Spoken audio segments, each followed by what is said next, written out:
Hello everyone, welcome to my channel, Bachelor Nation News. Fans, Rachael Kirkconnell is still processing the shock split from her ex, Bachelor star Matt James. The couple, who met during season 25 of The Bachelor, ended their relationship earlier this month, with James posting the news to Instagram just hours after the breakup.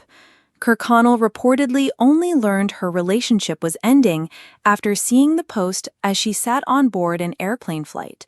She has revealed she's in total shock as she still processes the very public split of her 4-year relationship. Discussing the breakup on podcast Call Her Daddy, Kirkconnell told listeners and host Alex Cooper that she was on a flight when she found out the news. She explained, "Literally, the plane is taking off and I see his post and that's it. I don't have any service or anything for the next 12 hours, so I'm freaking out because, just got broken up with, and now, a few hours later, it's for the whole world to see and I'm still trying to process it." She continued, "I'm still in total shock. I think that's why I didn't say anything. Still haven't made a statement or anything because I'm processing this just like everyone else is." James has shared a throwback photo of their first meeting at the iconic Bachelor mansion as he then revealed the couple had ended their romance. His caption read, "Father God, give Rachael and I strength to mend our broken hearts. Give us a peace about this decision to end our relationship that transcends worldly understanding. Shower our friends and family with kindness and love to comfort us, and remind us that our joy comes from you, Lord." Fans have been left stunned by the shock split, with many commenting on James's post wish, some even wondering if his account had been hacked. Others thought the breakup might have been fake, as James had posted a video of the pair trying out a pizza place during a date night in London. Kirkconnell revealed the post came as a shock, as she believed that they were on the same page privately and publicly. She added that they had even been discussing marriage. As she added, "We talked about rings, he told me a few months ago to start saving some things, picking things out." The breakup appears to be final, with Kirkconnell telling TMZ as she boarded a flight at LAX that they were done. She said, "Things will start to come out and I'll speak about it whenever I'm ready, but for now, I'm just protecting my peace." She said before confirming there was no infidelity involved in the split and that there's no chance they'd get back together. After the storm. We're out. It wasn't supposed to end this way. Rachael Kirkconnell sat cross-legged on her couch in a Georgia apartment that still had framed pictures of Matt James on the walls.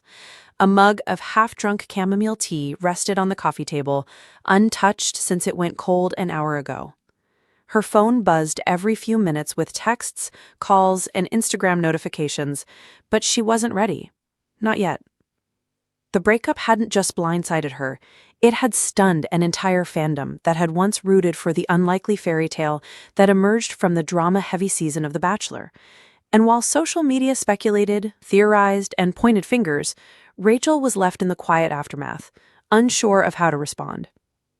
"I'm still processing," she whispered aloud, a phrase she'd repeated to herself and to anyone who asked in the days since the split.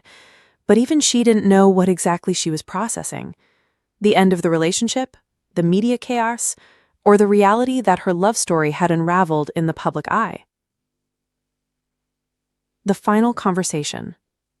The final conversation had been brief, colder than either of them expected. Matt had called her from New York, voice tight and formal. "I don't think this is working anymore," he'd said, his words echoing more like a business transaction than a romantic decision. Her heart cracked right then, a slow fissure that would widen with every sleepless night that followed. "But why?" she'd asked, her voice breaking. "There's just a lot. The distance, the pressure, the expectations. I don't know who we are outside of the spotlight anymore." That hurt more than any fight could have. The call ended with a promise to stay friends, the oldest, most insincere breakup line. When she hung up, the walls of her apartment closed in, and then the leaks began. News outlets ran headlines like, "Matt James and Rachael Kirkconnell call it quits. Was it doomed from the start?" Inside the final days of Bachelor Nation's most talked about couple. Rachael Kirkconnell breaks silence. "I'm still processing." But she hadn't spoken to anyone yet. Not publicly. Not even her family. The weight of the past. In the months after The Bachelor, Rachael and Matt had worked hard to rebuild trust after public scrutiny nearly ended them before they began. Her past, which surfaced in photos and whispers, had become national conversation. Matt, the first Black Bachelor, had been torn between his heart and the headlines. Some fans never forgave Rachael. Others defended her redemption arc, and yet they made it work. Until they didn't. "I think the weight of our history was too heavy for us to carry long-term," Rachael confided to her best friend Kara one night over a bottle of wine. "We wanted to love each other into healing, but we ended up reopening wounds neither of us could close." Kara just nodded, her eyes sympathetic. "You loved him, Rach. That's not something to be ashamed of." "I still do," she admitted. The noise outside. Everyone had an opinion. Influencers dissected their body language in past TikToks. Reddit threads accused Matt of never truly being in love, while others claimed Rachael had played the victim. Former contestants weighed in, some in support, others not so subtly, throwing shade. And through it all, Rachael stayed silent. Until one early morning, tired of holding her grief in, she opened her notes app and typed, "This has been one of the hardest weeks of my life. I gave my heart to someone I loved deeply, and I'm still processing what it means now that it's over. I'm not ready to say much more yet, but I know I'm not the only one who's ever had to grieve love in silence. Thank you for the kind messages.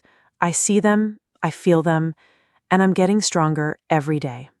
She posted it to Instagram, heart pounding. Within minutes, the comments flooded in.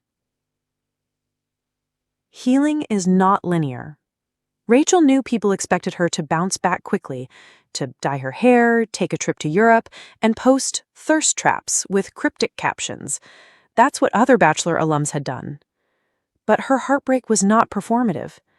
Instead, she disappeared from the spotlight for weeks. She deactivated her social media and flew to Arizona to stay with a cousin who ran a yoga retreat. She meditated, she cried, she journaled, she screamed into pillows, and slowly, ever so slowly, she began to feel like herself again. Not Matt's girlfriend, not America's sweetheart turned scapegoat, just Rachael.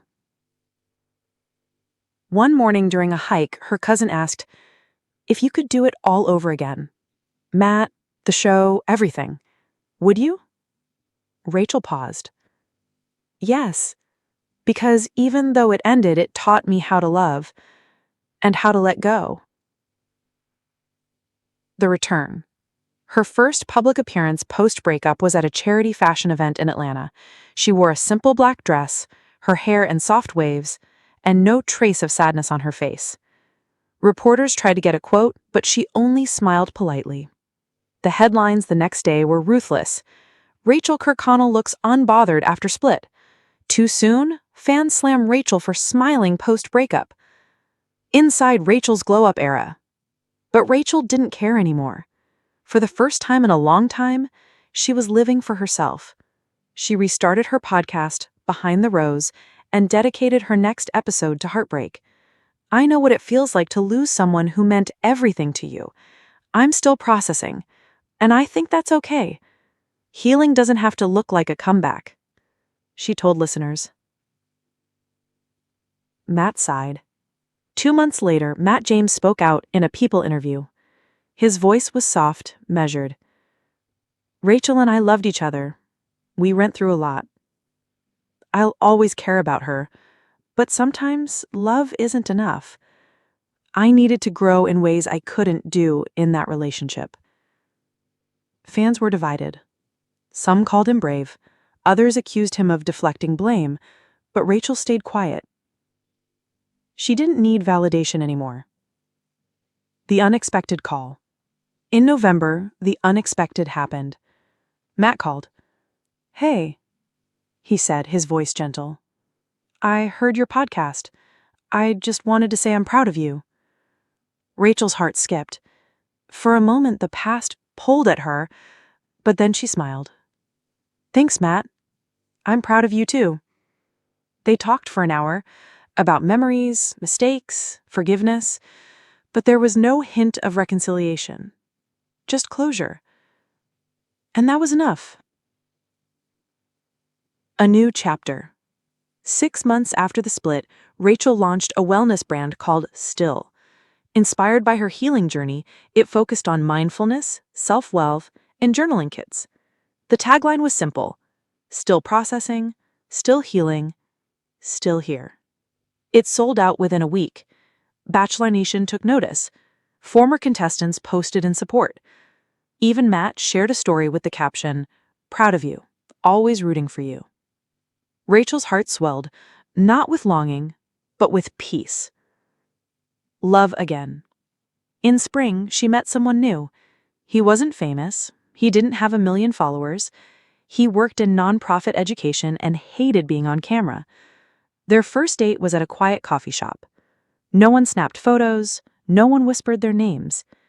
He asked her questions about books, not her season, and when she told him about her past, he didn't flinch. He said, "It made you who you are, and I like who you are." Rachel smiled. Maybe she was still processing, but maybe she was also hearing, living, loving, on her own terms.